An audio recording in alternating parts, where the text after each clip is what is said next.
한 점 구름을 바라보고도 믿음이 생겼던 엘리야처럼 우리에게 보이는 아주 미미한 현상이라 할지라도, 미미한 믿음의 증거라 할지라도 그 믿음의 증거를 보고 하나님에 대한 신뢰를 굳힐 수 있는 우리가 되게 하여 주옵소서. 믿음이 흔들리지 않게 하여 주시고 그 믿음이 견고하여 하나님의 뜻을 바라고 나아가는 저들 되게 하여 주옵소서. 지칠만 할 때 지치지 않도록 힘이 되어 주시고 힘들만 할 때 힘들지 않도록 힘이 되어 주시옵소서. 우리의 믿음이 되어 주시고 우리의 중심이 되어 주시고 능력이 되어 주시는 주님을 믿습니다. 주 성령이여 저들을 붙잡아 주시고 저들의 힘과 능력이 되어 주시옵소서. 오늘도 기도하며 하나님께 나아갑니다. 하나님 붙들고 나아갑니다. 하나님 붙들고 나아갑니다. 우리의 기도를 응답하여 주시옵소서. 참 감사합니다. 고마우신 예수님 이름으로 기도드렸습니다. 아멘. 아멘. 사도행전 13장 말씀 같이 봅니다. 13장 1절에서 3절까지 봅니다.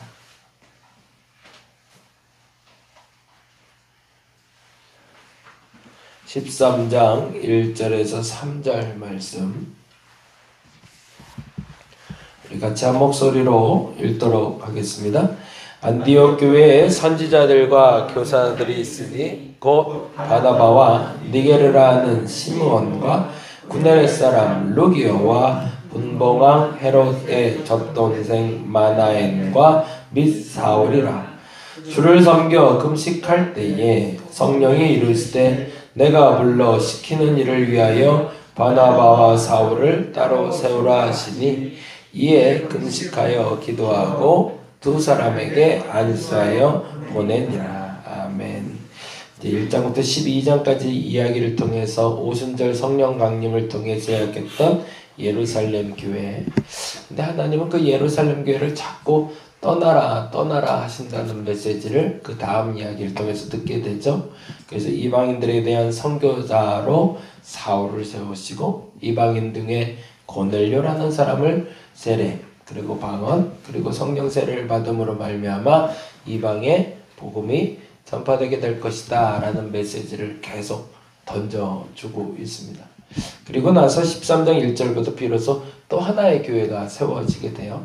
예루살렘 교회는 사도들을 중심으로 한 공동체였다면 이제는 안디옥 교회는 또 다른 믿음의 사람들을 통한 공동체가 되겠죠.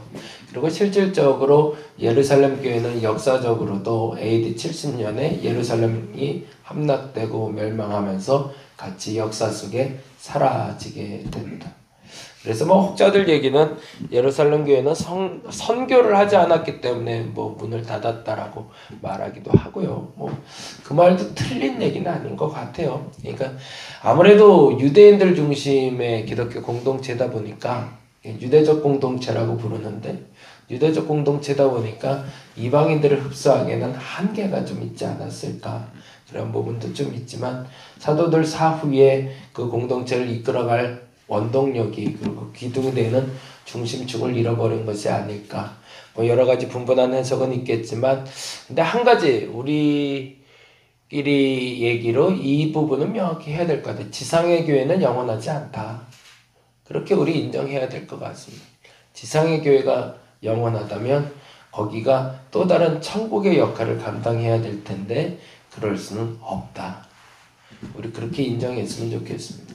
지상의 교회가 영원하다면 그것은 어찌 보면 또 다른 하나님의 반대 세력이 될 수 있을 겁니다. 영생에 대해서 이야기할 때 그 영생은 하나님의 나라의 입성을 말하는 거죠. 이 땅에 우리가 영원한 생명을 누릴 수 있는 공간을 만든다는 건 사실은 반역이 될 겁니다. 어찌 보면 건강하게 예루살렘 교회가 다시 세상의 역사 속에 사라져버렸고 새로운 교회인 안디옥 교회가 세워졌다는 것도 또 다른 하나님의 은혜가 아닌가. 그래서 세례 요한의 말이 가장 위대한 말이 아닌가라는 생각을 합니다. 그는 흥하여야 하겠고 나는 쇠하여야 하리라. 그렇게 역사의 뒤안길로 물러날 수 있는 그 멋진 퇴장하는 사람들이 있다면 오히려 역사는 건강할 텐데 대부분의 사람들은 자리를 버티기에 애를 쓰죠. 그래서 요즘에 있었던 일들도 사실은 그 일 때문에 일어난 일이기도 하지만 우리 인생 스스로에게 한번 되묻는 시간들이 되었으면 좋겠습니다. 나는 언제 머물러야 되는가? 언제 떠나야 되는가? 사라져야 될 때가 언제고 흥해야 될 때가 언젠가? 그때를 알고 주의 일을 할 수 있는 저와 여러분 되었으면 좋겠습니다. 13장 1절부터 시작된 안디옥 교회는 건강한 교회의 모습을 드러내고 있는데요. 그 세 가지가 첫 번째 다음과 같습니다. 13장 1절 볼까요? 13장 1절 같이 한번 읽어보겠습니다. 안디옥 교회에 선지자들과 교사들이 있으니, 거기다 동그라미를 좀 해놓고 가죠. 안디옥 교회라는, 안디옥이란 지명에 기록된 교회라는 거죠. 선지자와 동그라미 해놓고 교사의 동그라미를 좀 해놓죠. 선지자들이 있었고 교사들이 있었기 때문에 안디옥 교회는 건강한 교회입니다. 여기서 말하는 선지자라는 헬라어 단어는요, 신탁을 선포하고 해석하는 자라는 뜻을 갖고 있습니다. 하나님의 뜻을 선포하고 해석하는 자. 교회가 건강하려면 하나님의 뜻을 당당하게 선포하는 사람이 있어야 됩니다.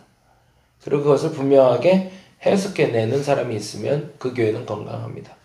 사도적 공동체였지만 예루살렘 교회가 처음에 공동체가 건강할 수 있었던 이유는 하나님의 말씀인 예수 그리스도를 만났고 그리고 예수 그리스도를 선포하며 그 일에 대해서 해석할 수 있었던 사도들이 있었기 때문입니다. 교회의 시작은 그 말씀에 대한 분명한 선포자와 해석자가 있는 것이 시작이 되어야 됩니다. 그래서 교회는 사람이 좋아서 모이는 곳이 아니라 하나님의 말씀이 선포되기 시작했기 때문에 모이는 공동체가 건강한 공동체라는 거죠. 시작점이 무엇인가가 매우 중요합니다. 그래서 요즘에 교회 교책할 때 사람들 분분해요. 이제 먹고 사는 문제가 걸려 있으니까 생계에 관련된 일들을 시작하시면서 교회를 시작하는 목사님들이 종종 왕왕 계십니다. 그래서 어떤 집사님, 권사님 같은 경우에는 돈 많이 벌어서 일단 재정을 준비해 놓고 교회를 시작하겠다고 얘기하는 분들도 있어요. 순서상 그게 틀렸다 맞다라고 명확하게 규정해서 말하기는 조심스럽겠지만 제 개인적인 생각엔 그 우선순위는 분명 달라야 된다고 확신합니다. 교회는 돈으로 시작되는 것은 아니니까 제일 먼저 시작해야 되는 건 말씀의 선포와 해석할 수 있는 자신의 준비가 아닐까라고 생각을 합니다. 교회의 시작은 그 말씀, 하나님의 말씀에 대해 선포하고 해석하는 사람이 첫째 있어야 된다. 두 번째, 교사라는 단어는 가르치기에 적합한 자라는 뜻을 갖고 있습니다. 그건 뭘까요? 양육자를 얘기하는 거죠. 말씀을 선포하고 해석하는 사람이 양육까지 할 수 있으면 좋겠지만 보편적으로 그게 다 이루어지지는 않더라고요. 그래서 교회에 사람들이 말씀을 듣고 몰려오기 시작할 때, 그리고 사람들이 모이기 시작할 때 그들을 보살펴주고 달래주고 얼러주는 사람이 반드시 필요합니다. 근데 그 사람이 생성되지 않으면 교회는 모임이 구성되지를 않죠. 말씀만 선포될 뿐이죠. 찰스 스펄전 목사님이 설교를 한번 하면 당대의 야외 설교자들 중에서 한 4배나 5배가 많이 모였다고 합니다.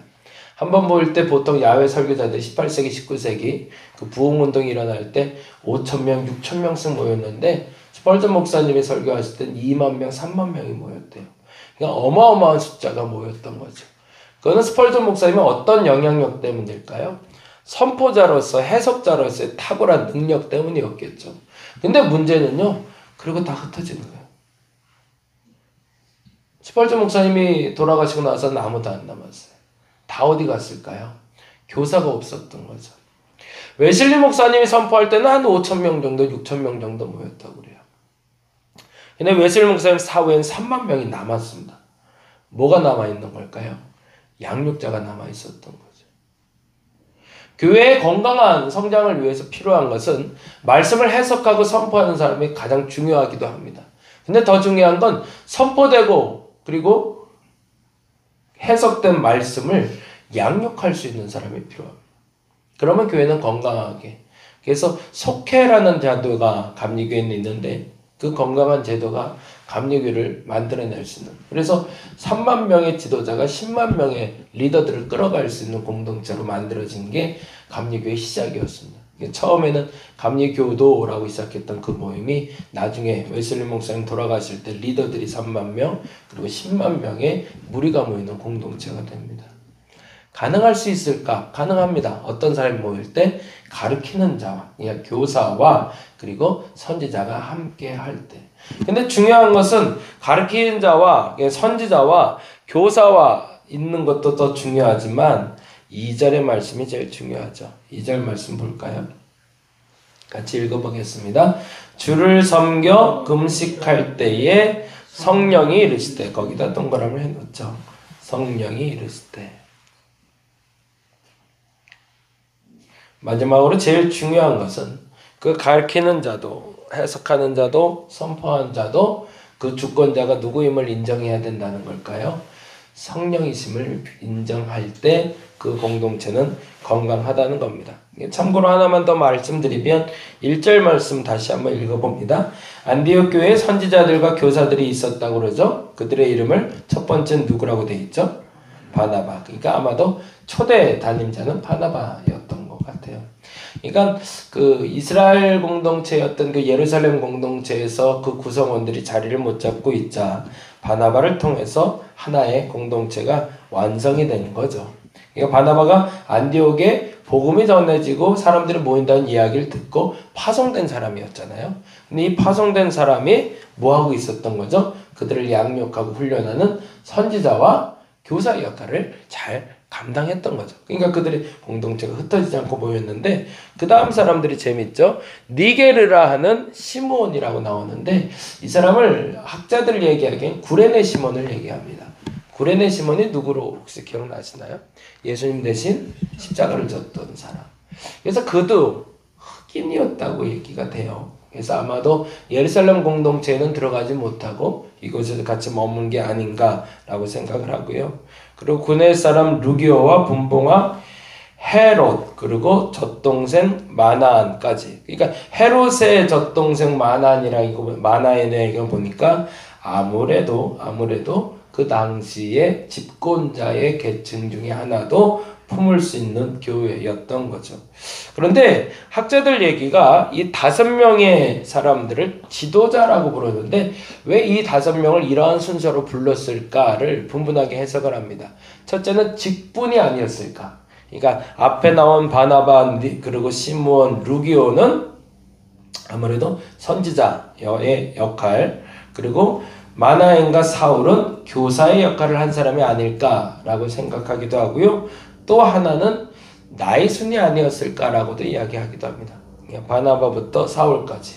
그리고 또 마지막으로는 교회의 어떤 구성원의 서열이라고 할까요? 그러니까 바나바가 1, 그리고 니게르라는 시몬 2, 이렇게 해서 이렇게 1, 2, 3, 4, 5로 나눠서 이야기하기도 합니다.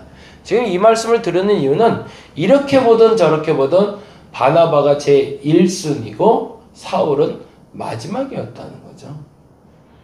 근데 교회에서는 2절처럼 행동을 했다는 겁니다.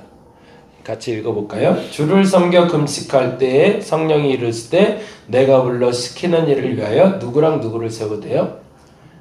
1등과 꼴찌를 세우라는 거죠. 그게 참 멋진 거죠. 저와 여러분의 교회는 그렇게 됐으면 좋겠습니다.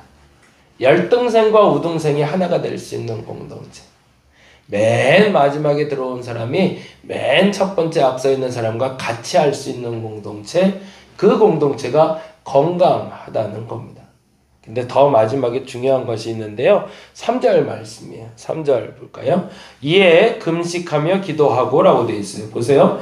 2절에 주를 섬겨 금식할 때 성령의 말씀을 들었죠. 그리고 아멘 했죠. 그 다음에 바로 파송하는 것이 아니라 그 뜻을 다시 묻습니다. 금식하며 기도하며 다시 한번 점검받는 공동체였다는 거고요. 더 중요한 건 두 사람에게 안수하여 보내니라라는 단어입니다. 거기다도 역시 동그라미 넣었죠. 보내다라는 말은 파송하다는 뜻이 아닙니다. 그게 재밌어요.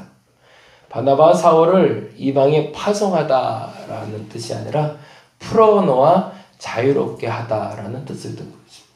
그게 조금 다르죠.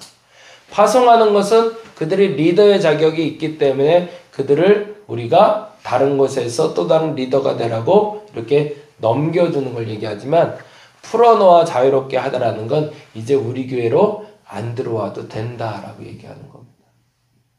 바나바 필요 없어, 사울 필요 없어가 아니라 그네들 중심의 공동체가 되지 않기로 선포했다는 거예요. 담임 목사 중심의 교회가 아니라는 거죠. 바나바 중심의 교회가 아니라 성령 중심의 교회. 그러니까 우리 목사님 안 계셔도 우리 괜찮아. 우리는 이 공동체 이제는 지켜낼 수 있어. 그래서 풀어놓아 자유롭게 할 수 있는 공동체가 안디옥 공동체였다는 겁니다. 여러분의 가정도 이렇게 됐으면 좋겠어요. 가정이 이렇게 되면 건강합니다. 가정에도요, 선지자가 있어야 되고요, 교사가 있어야 됩니다. 아버지는 엎어놓고 선포하는 역할을 하셔야 되고, 어머니는 양육하는 역할을 해야 교회가 건강한 거죠. 근데 무엇보다 그 가정의 주권자가 누구여야 되는 거죠? 성령이 있어야 되는 거죠. 그리고 남편이 집을 나갔다 와도, 그리고 아내가 집을 나갔다 와도 풀어놓아 자유롭게 할 수 있는 공동체. 그 공동체가 건강한 공동체라는 겁니다. 저와 여러분의 가정이, 저와 여러분의 교회가 이러한 자유로움이 있는 공동체가 되기를 간절히 바랍니다. 기도하겠습니다. 하나님이 만든 공동체의 건강한 모습을 살펴보았습니다. 첫째는 선지자가 있어야 됩니다. 가정에서도 교회에서도 내가 속한 그 어떤 공동체라도 믿음의 공동체라면 선포자가 있어야 됩니다. 그리고 해석자가 있어야 됩니다. 그리고 더 중요한 것은 가르치는 자, 곧 양육하는 자가 있어야 됩니다. 아무리 좋은 말씀이 선포된다 할지라도 그 말씀이 선포되는 자리에 양육자가 없다면 어떤 의미를 간직할 수 없습니다. 우리가 선지자와 그리고 교사가 함께 머무는 다림목교회 되게 하여 주옵소서. 그리고 우리의 가정이 그 선지자와 교사의 역할을 감당하는 아름다운 가정이 되게 하여 주옵소서. 무엇보다도 성령의 인도하심을 받는 공동체 되게 하시고, 무엇보다도 풀어놓아 자유롭게 다닐 수 있는 공동체가 되게 하여 주시옵소서. 무엇 하나라도 부족하다면 그 부족한 것을 놓고 기도하길 원합니다. 그리고 주께서 채워주시옵소서. 감사합니다. 고마우신 예수님 이름으로 기도드렸습니다. 다 같이 기도하고 돌아가도록 하겠습니다.